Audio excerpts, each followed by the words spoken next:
Hello मेरी shining stars. तो आज हम कर रहे हैं हिंदी मनस्वी पाठ्य पुस्तक कक्षा 8 by Galaxy publication magic mind series. अध्याय 3 सुनहरी नदी की मछली।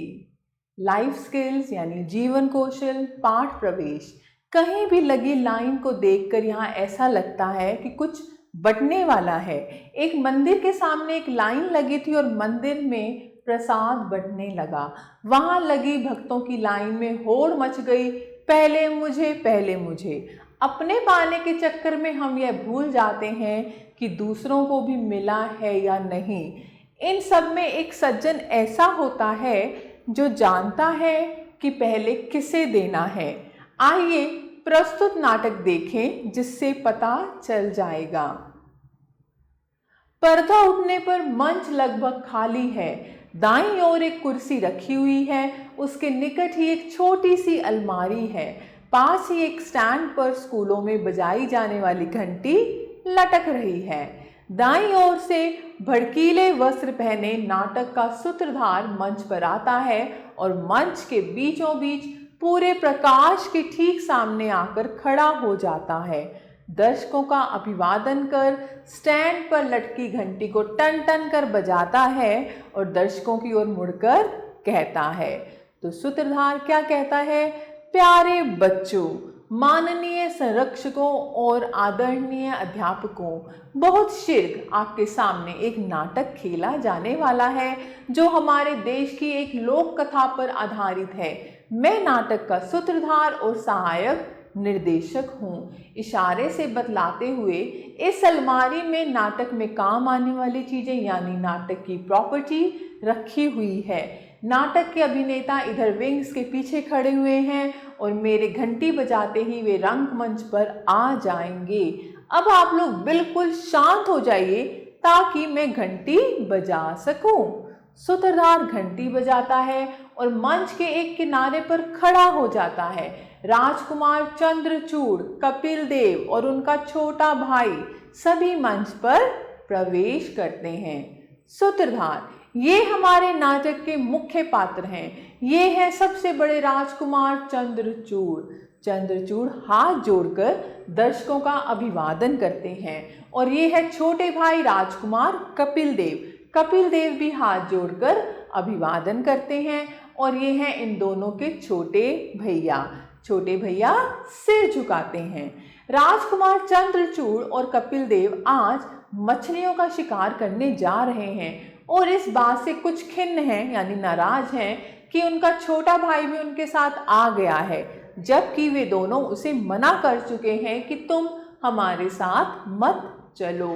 राजकुमारों की छोटी बहन राजकुमारी कामनापूर्ति भी अपने भाइयों के साथ जाना चाहती थी, लेकिन वह कपड़े बदल ही रही थी कि राजकुमार महल से चले आए। अब यहाँ पर चंद्रचूड़ क्या कहते हैं खींच के साथ, गुस्से में, छोटे भैया तुम लौट जाओ, तुम अभी बहुत छोटे हो, इतने छोटे बच्चे मछली नहीं पकड़ सकते। कपिल देव कहते हैं भाई साहब ठीक कह रहे हैं छोटे भैया, तुम अभी इतने छोटे हो कि हमें डर लग रहा है कि कहीं तुम सुनहरी नदी में गिर ना पड़ो। छोटे भैया फिर कहते हैं दृढ़ता के साथ, लेकिन मंझले भैया, माता जी ने तो कहा था कि तुम अपने भाइयों के साथ मछली पकड़ने जा सकते हो। माता जी ने तो यह भी कहा था तुम्हारे बड़े भाई तुम्हारा ध्यान रखेंगे। वैसे होता यही है, बड़े हमेशा छोटों का ध्यान रखते हैं। तो ऐसे ही छोटे भैया ने अपने बड़े भाइयों को बोला। तो फिर चंद्रचूड़ कहते हैं खींचकर गुस्से में, हम मछलियों की तरफ ध्यान देंगे या तुम्हारा ध्यान रखेंगे? छोटे भैया दोनों काम साथ साथ कीजिएगा भाई साहब, लेकिन यह तो बताइए पहले सुनहरी नदी है कहाँ? कपिल देव कहते हैं यही तो है, हम उसी के किनारे तो खड़े हैं। छोटे भैया इधर उधर देखकर आश्चर्य से, कहाँ है सुनहरी नदी?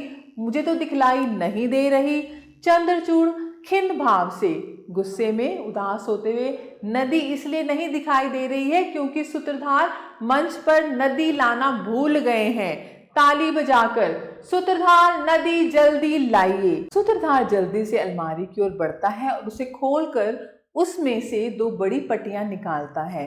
मोटे कपड़े की पट्टी गहरे नीले रंग की है और पतले कपड़े की पट्टी सुनहरे रंग की। शीघ्रता के साथ वह पहले नीले रंग की पट्टी मंच पर बिछाता है और उसके ऊपर सुनहरे रंग की पतली पट्टी। कपिल देव, लो छोटे भैया, नदी को अच्छी तरह देख लो, मगर ध्यान रखना कहीं नदी में डुबकी ना लगा जाओ। छोटे भैया, नहीं मंझले भैया, मैं इतना टुईया थोड़े ही हूँ कि नदी में गिर पड़ूं। नदी की ओर देखते हुए, अच्छा यह तो बताइए नदी में मछलियाँ कहाँ हैं? मुझे तो दिखाई नहीं दे रही हैं। चंद्रचूड़ नदी की ओर देखकर गंभीरता से, मेरा ख्याल है सूत्रधार नदी में मछलियाँ डालना ही भूल गए हैं। सूत्रधार जल्दी से अलमारी में से रबड़ की कुछ रंग बिरंगी मछलियाँ निकालता है और सुनहरी पट्टी पर डाल देता है। छोटे भैया खुशी से ताली बजाते हुए, हाँ अब मुझे मछलियाँ दिखाई दे रही हैं, ये तो बहुत बड़ी हैं। चंद्रचूड़ कहते हैं, लापरवाही से कहते हैं, ये तुम्हारे लिए बड़ी हैं, अगर ये तुम्हारे कांटे में फंस भी जाएं तो तुम इन्हें खींचकर बाहर नहीं निकाल सकोगे। छोटे भैया कहते हैं, आप लोग हमें इतना मूर्ख समझते हैं क्या? मेरे हाथ में कांटा आने दीजिए, तब देखिएगा मैं कितनी बड़ी मछली पकड़ता हूँ। सूत्रधार तत्काल अलमारी से 3 बंसी या कांटे निकाल कर लाता है और तीनों भाइयों को देता है। वे कांटों में चुग्गे फंसाकर बंसी पानी में डालकर मछली पकड़ने का अभिनय करते हैं। चंद्रचूड़ चीख कर, पकड़ ली पकड़ ली पकड़ ली, मुझे लगता है कि बहुत बड़ी मछली है। कांटा बाहर निकलता है, वह बिल्कुल खाली है, धत तेरे की। कपिल देव, आपने थोड़ी जल्दी कर दी भाई साहब, मछली निकल भागी। चंद्रचूड़ कांटा पानी में डालते हुए, खैर अब कहाँ जाएगी बचकर, अब तो उसे फंसना ही होगा। सूत्रधार दर्शकों से, कितने अफसोस की बात है कि हमारे अभिनेताओं को मछली मारना भी नहीं आता। ये लोग इतनी जोर से बोल रहे हैं, मछलियाँ डरकर भाग गई होंगी। छोटे भैया जमाई लेता है, मुझे तो मछलियाँ मारना ऐसा लग रहा है जैसे हम झक मार रहे हों। चंद्रचूड़, तो कांटा छोड़ दो और उधर बैठकर आराम करो। छोटे भैया इधर उधर देखकर, कहाँ बैठूं, चारों तरफ धूप है, कहीं कोई पेड़ भी नहीं है जिसके नीचे बैठा जा सके। चंद्रचूड़ सूत्रधार से, किसी पेड़ का प्रबंध हो सकता है सूत्रधार? सूत्रधार, जरा ठहरिए, लिस्ट देखकर बताता हूँ। जेब से लिस्ट निकाल कर देखता है, हाँ निर्देशक महोदय ने मुझे एक पेड़ का प्रबंध करने को कहा था, पेड़ अलमारी में जरूर होगा। सूत्रधार अलमारी में से कार्डबोर्ड का बना एक पेड़ निकालता है और उसे मंच पर एक ओर खड़ा कर देता है। छोटे भैया जाकर पेड़ के निकट बैठकर, अब ठीक है, अब मैं इसकी छाया में थोड़ी देर आराम करूंगा, मगर सूत्रधार मुझे तो भूख लगाई है। चंद्रचूड़, हाँ सूत्रधार, मुझे भी भूख महसूस हो रही है, हमारे खाने का प्रबंध करो। सूत्रधार अपनी लिस्ट को जल्दी से ऊपर से नीचे तक देखता है, नहीं, निर्देशक साहब ने मेरी लिस्ट में आप लोगों के लिए खाना नहीं लिखवाया था, इसलिए मैंने खाने का कोई प्रबंध नहीं किया। कपिल देव, अब क्या होगा, हमें तो भूख सताने लगी है। सहसा पृष्ठभूमि से राजकुमारी कामना पूर्ति की आवाज आती है, भाई साहब भाई साहब। चंद्रचूड़, अरे यह तो कामना पूर्ति की आवाज है, यह यहाँ कैसे आ गई? कपिल देव, मेरे ख्याल से यह हमारे पीछे पीछे आ गई है। राजकुमारी कामना पूर्ति बाईं ओर से मंच पर प्रवेश करती है। उसके हाथ में एक टोकरी है जिसे उसने बड़ी कठिनाई के साथ उठा रखा है। कामना पूर्ति, तो आप यहाँ हैं? अच्छा बताइए, अब तक आपने कितनी मछलियाँ पकड़ी हैं? कपिल देव, धीरे बोलो कामना पूर्ति, तुम्हारी आवाज़ से मछलियाँ डरकर भाग जाएंगी। चंद्रचूड़, मगर तुम यहाँ क्या करने आई हो? कामना पूर्ति, माता जी ने मुझसे कहा आप लोग यहाँ भूखे होंगे, उन्होंने आपका खाना लेकर मुझे यहाँ भेजा है, लेकिन अगर आप लोग चाहते हैं कि मैं यहाँ से चली जाऊँ तो मैं चली जाती हूँ। टोकरी उठाकर वापस चलने लगती है। चंद्रचूड़ बनावटी मिठास के साथ, तुम खाना लाई हो तो फिर रुक ही जाओ, भाई तुम थक भी तो गई होगी, थोड़ी देर आराम कर लो, हम खाना खा लें तभी चली जाना। कपिल देव, छोटी बहन के हाथ से टोकरी ले लो, बेचारी थक गई होगी।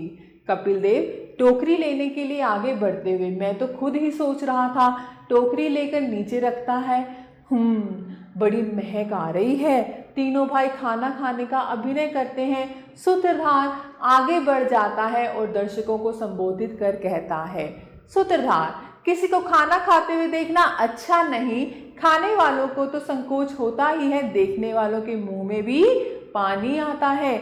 जितनी देर में ये तीनों राजकुमार खाना खाते हैं उतनी देर में मैं आप लोगों को बतला दूं कि नाटक में आगे क्या होने वाला है। बहुत जल्दी ही एक बूढ़ी औरत यहाँ आएंगी, देखने में वह भिखारिन लगती हैं, मगर आप जरा ध्यान दीजिएगा। वह बात बीच में रोक अभिनेताओं की ओर देखकर, अरे ये तो खाना खत्म कर उठकर खड़े होने वाले हैं। तीनों राजकुमार टोकरी एक और सरका कर उठ खड़े होते हैं। चलो चलकर घंटी बजा दूं ताकि बूढ़ी औरत मंच पर आ जाए और नाटक आगे चले। सूत्रधार आगे बढ़कर घंटी बजा देता है। लाठी टेकती हुई एक बूढ़ी औरत फटे पुराने कपड़ों में मंच पर धीरे धीरे प्रवेश करती है। उसने लंबा सा चोगा पहन रखा है। वह इधर उधर देखती है और उस जगह आ जाती है जहाँ पर तीनों राजकुमार खड़े हैं। बूढ़ी औरत, मैं बहुत थक गई हूँ, मैं बहुत ज़्यादा थक गई हूँ। कामना पूर्ति कहती है, बूढ़ी अम्मा प्रणाम। बूढ़ी औरत प्रसन्नता के साथ, बेटी सुखी रहो, बड़ी हो और बड़ी बनो। क्या ये तुम्हारे भाई हैं? कामना पूर्ति, हाँ बूढ़ी अम्मा, हाथ से संकेत करती है, ये मेरे सबसे बड़े भाई हैं चंद्रचूड़। चंद्रचूड़ दर्प के साथ यानी अभिमान के साथ, राजकुमार चंद्रचूड़। कामना पूर्ति, और ये है मंझले भैया कपिल देव और ये है हमारा सबसे छोटा भैया, इसे हम छोटे भैया ही कहते हैं। बूढ़ी औरत कहती है, तुम लोगों से मिलकर बड़ी प्रसन्नता हुई। टोकरी की ओर देखती हुई, अच्छा इस टोकरी में क्या रखा है? इससे खाने पीने की चीज़ों की महक आ रही है। क्या इसमें कुछ खाने पीने को है? मुझे बड़ी भूख लगी है।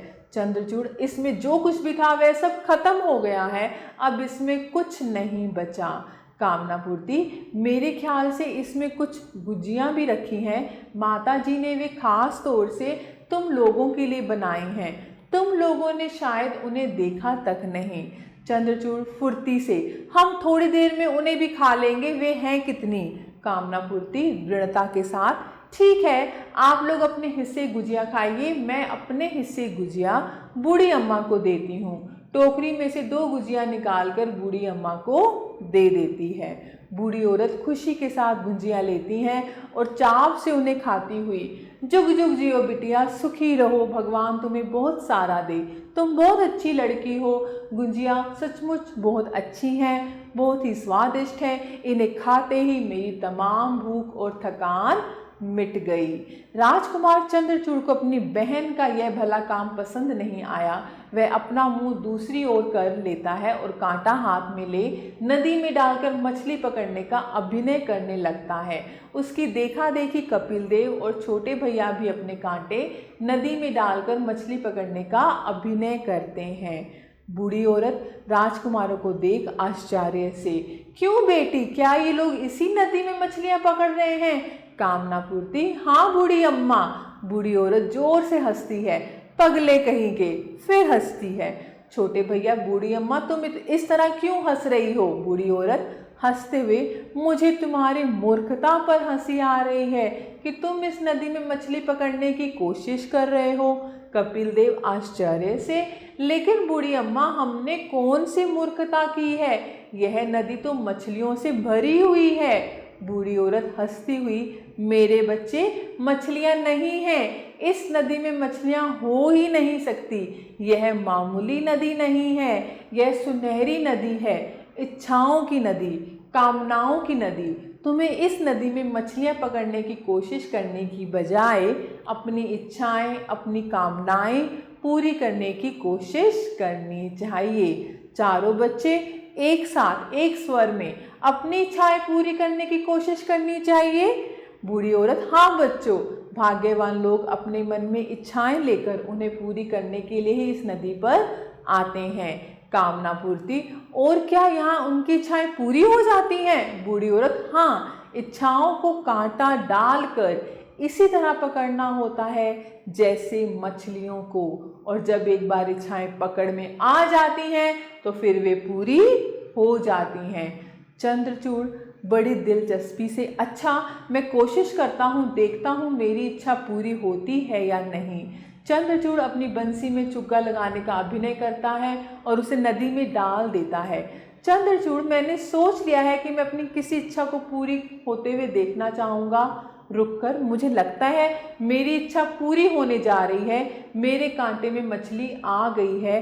कांटा बाहर निकलता है, उसमें मछली फंसी हुई है। उसे देखकर प्रसन्नता से, मछली फंस गई, मैंने अपनी इच्छा को पकड़ लिया है, अब मेरी इच्छा जरूर पूरी होगी। होगी ना बूढ़ी औरत, यह बात तो मछली ही बताएगी। ध्यान से सुनो वह क्या कहती है। सूत्रधार आगे बढ़कर, क्योंकि मछलियों का पाठ करने के लिए कोई बच्चा तैयार नहीं हुआ, इसीलिए निर्देशक महोदय ने मुझे ही यह पाठ करने का आदेश दिया है। अब मैं पहली मछली की तरफ से बोलूँगा, बारीक आवाज़ बनाकर। मुझे यह बताते हुए बड़ा दुख हो रहा है राजकुमार चंद्रचूड़ कि तुम्हारी इच्छा पूरी नहीं होगी। कपिल देव आगे बढ़कर, अब मैं कोशिश करूंगा। अपनी बंसी में चुग्गा लगाने का अभिनय करते हुए बंसी को नदी में डाल देता है।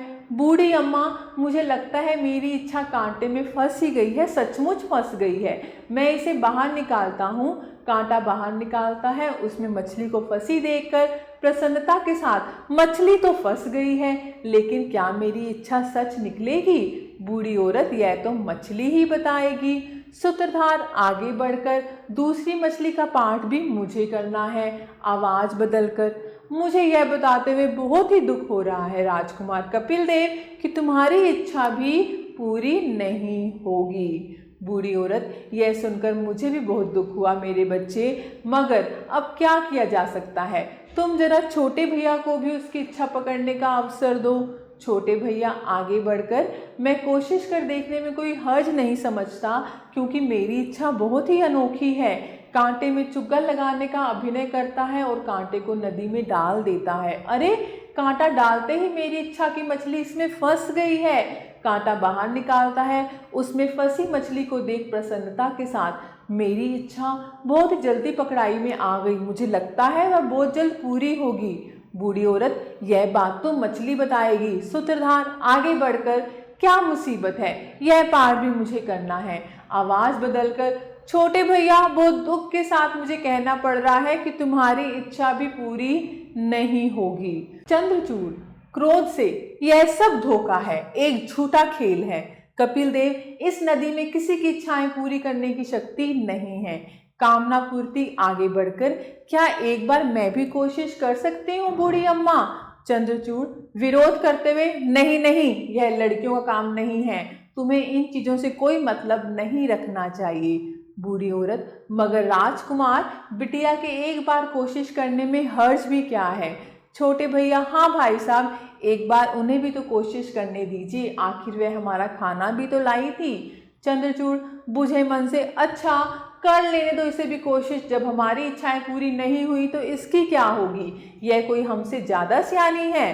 कामना पूर्ति छोटे भैया के हाथ से बंसी लेकर उसमें चुग्गा लगाती है और बंसी को नदी में डाले हुए ही आंखें बंद कर कहती है, यदि इस सुनहरी नदी में हमारी इच्छाएं मछलियां बनकर तैरती हैं तो मैं चाहूंगी कि इस कांटे से अपनी उस इच्छा को पकड़ लूं जिसके पूरा होने से मुझे बहुत ही सुख मिलेगा। सूत्रधार आगे बढ़कर, यह पाठ भी मुझे ही करना है। आवाज बदलकर, मुझे यह कहते हुए प्रसन्नता हो रही है कि राजकुमारी कामना पूर्ति की इच्छा अवश्य ही पूरी होगी। कामना पूर्ति आंख खोलकर प्रसन्नता के साथ, क्या सचमुच मेरी इच्छा पूरी होगी? ओह, मुझे विश्वास नहीं हो रहा, मुझे सचमुच विश्वास नहीं हो रहा। कामना पूर्ति के इस संवाद के दौरान बूढ़ी औरत धीरे से अपना फटा चोगा उतार देती है और अपनी लाठी नीचे डालकर सीधी खड़ी हो जाती है। उसने चोगे के नीचे बहुत ही कीमती और सुंदर कपड़े पहन रखे हैं। अब उसे देखने से यह नहीं लगता कि वह बूढ़ी और अभावग्रस्त है। कामना पूर्ति बूढ़ी अम्मा का नया रूप देख प्रसन्नता के साथ, ओह, मेरी इच्छा सचमुच पूरी हो गई। कपिल देव, तुमने क्या इच्छा की थी कामना पूर्ति? कामना पूर्ति, मैंने तो यह इच्छा की थी कि बूढ़ी अम्मा फिर से स्वस्थ और निरोग हो जाएं। मैंने यह भी इच्छा की थी कि उनकी गरीबी दूर हो जाए, जिससे उन्हें कभी भूखा ना रहना पड़े और उन्हें लोगों से मांग कर रोटी ना खानी पड़े। और देखो, मेरी इच्छा करते ही बूढ़ी अम्मा बिल्कुल बदल गई हैं। अब उन्हें अपनी ज़रूरतों के लिए किसी से मांगना नहीं पड़ेगा। बूढ़ी औरत, मैं तुम्हारी आभारी हूँ बेटी। अब मैं समझ गई हूँ कि सुनहरी नदी से इच्छा मांगने का भेद तुम जान गई हो। चंद्रचूड़, भेद? कैसा भेद? इच्छा मांगने का क्या रहस्य है? बूढ़ी औरत, बच्चों पहले यह बताओ कि तुमने क्या क्या इच्छाएं की थी। चंद्रचूड़, मैंने तो इच्छा की थी कि पिताजी की तरह मेरे पास भी एक रत्न जड़ित तलवार हो, जिसकी दमक से मेरे शत्रुओं की आंखें चौंधिया जाएं। कपिल देव कहते हैं, मेरी इच्छा थी कि मेरा एक छोटा सा महल हो, जहाँ मैं शांति के साथ रहकर धनुष विद्या सीखूं, घुड़सवारी करूं और तरह तरह के खेल कूद में जीवन व्यतीत करूं। छोटे भैया, मेरी इच्छा तो सबसे अनोखी थी। मैंने तो कल्पना की थी कि मेरे पास एक छोटा सा विमान हो, जो मेरी इच्छा करते ही क्षण भर में मुझे नक्षत्र लोक में ले जाए और मैं आकाश के सब ग्रहों का चक्कर लगा सकूं। बूढ़ी औरत सिर हिलाती हुई, यही तो बात थी। तुम तीनों ने अपने लिए, अपने सुख के लिए इच्छाएं की, इसलिए वे पूरी नहीं हुई। मगर कामना पूर्ति बिटिया ने दूसरों के सुख के लिए कामना की। यही कारण था कि उसकी इच्छा पूरी हो गई और तुम लोगों की इच्छाएं पूरी नहीं हुई। कपिल देव, इसका मतलब यह है कि अभी हमें बहुत कुछ सीखना है। चंद्रचूड़ सोचते हुए, लगता तो ऐसा ही है। बूढ़ी औरत, इस संसार में हम सभी को कुछ ना कुछ सीखना है मेरे बच्चों। अच्छा, अब मैं भी जरा अपना भाग्य आजमा कर देखूं। किसी बच्चे के हाथ से बंसी लेकर नदी में डालती हुई, सुना है इस नदी में इच्छाएं मछली के रूप में घूमती हैं। मेरी भी एक छोटी और सीधी सादी इच्छा है, जिसे मैं पकड़ना चाहती हूँ और चाहती हूँ कि वह पूरी हो जाए। और वह इच्छा यह है कि इन बच्चों ने जो मछलियाँ पकड़ी हैं, वे सब सोने की हो जाएं। चारों बच्चे अपनी मुट्ठियों में बंद मछलियों को देखते हैं। सहसा उनके चेहरे पर आश्चर्य का भाव आ जाता है। बूढ़ी औरत प्रसन्नता के साथ, मुझे यह जानकर बहुत खुशी हुई कि मेरी इच्छा पूरी हो गई। मेरे बच्चों, हमेशा इस बात को याद रखो कि जब भी कभी किसी चीज़ की इच्छा करो या किसी चीज़ की कामना करो, तो केवल अपने लिए ही नहीं, दूसरों के लिए भी करो, तभी तुम्हारी इच्छा भी पूरी होगी। सूत्रधार आगे बढ़कर इस प्रवचन के साथ ही हमारा नाटक समाप्त होता है। दर्शकों से आशा है आप भी अपनी इच्छा से पहले दूसरों की इच्छा का ध्यान रखेंगे। सूत्रधार घंटी बजाता है। मंच पर खड़े अभिनेता दर्शकों के आगे सिर झुकाते हैं। पर्दा धीरे धीरे गिरता है। तो प्यारे बच्चों, ऐसे ही आप भी पहले दूसरों के बारे में सोचें, फिर आपकी अपने आप ही जो प्रभु है, जो ईश्वर है, अपने आप ही इच्छाएं पूरी कर देंगे। तो कुछ वर्ड मीनिंग है, शब्दार्थ हैं। संरक्षक, सहारा देने वाला, माता पिता। प्रॉपर्टी, संपत्ति। खिन्न, उदास, दुखी। तत्काल, शीघ्रता से। लिस्ट, सूची। संकोच, लज्जा।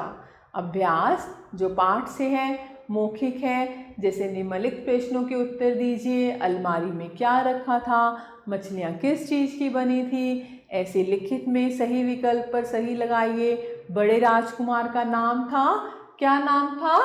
चंद्रचूड़। भाइयों के लिए खाना लेकर आई थी उनकी बहन। बुढ़िया को स्वस्थ और गरीबी दूर करने की इच्छा की थी, किसने की थी? कामना पूर्ति ने। तो ऐसे ही आप बाकी के प्रश्न भी कर सकते हैं। प्रश्न 2 है, सुमेल कीजिए, आप कर सकते हैं। प्रश्न 3 है, रिक्त स्थानों की पूर्ति। प्रश्न 4 है, किसने कहा हम मछलियों की तरफ ध्यान देंगे या तुम्हारा ध्यान रखेंगे? तो चंद्रचूड़ ने छोटे भाई से कहा, छोटे भैया को कहा। ऐसे ही प्रश्न 5 है, निम्नलिखित प्रश्नों के उत्तर दीजिए, तो आप ये कर सकते हैं। अब भाषा है, पाठ से उपसर्ग एवं प्रत्ययुक्त शब्द ढूंढकर लिखिए। ऐसे ही कुछ अन्य उदाहरण पाठ में से छांट कर लिखिए। अब हम करते हैं सोच विचार। पहले तो राजकुमार अपनी बहन के आ जाने से खुश नहीं थे, परंतु बाद में मान गए, क्यों? तो तो आप लिख सकते हैं। ऐसी गतिविधि है हमारे पास। इस नाटक का अभिनय अपने विद्यालय के मंच पर शुद्ध मन से कीजिए। तो आप ऐसे ही किसी और नाटक को भी, किसी और कहानी को भी अच्छे से प्रस्तुत कर सकते हैं। मैं आशा करती हूँ आपको अध्याय अच्छे से समझ आया होगा। आप सभी बच्चों का तहे दिल से धन्यवाद। हमेशा खुश रहें और स्वस्थ रहें।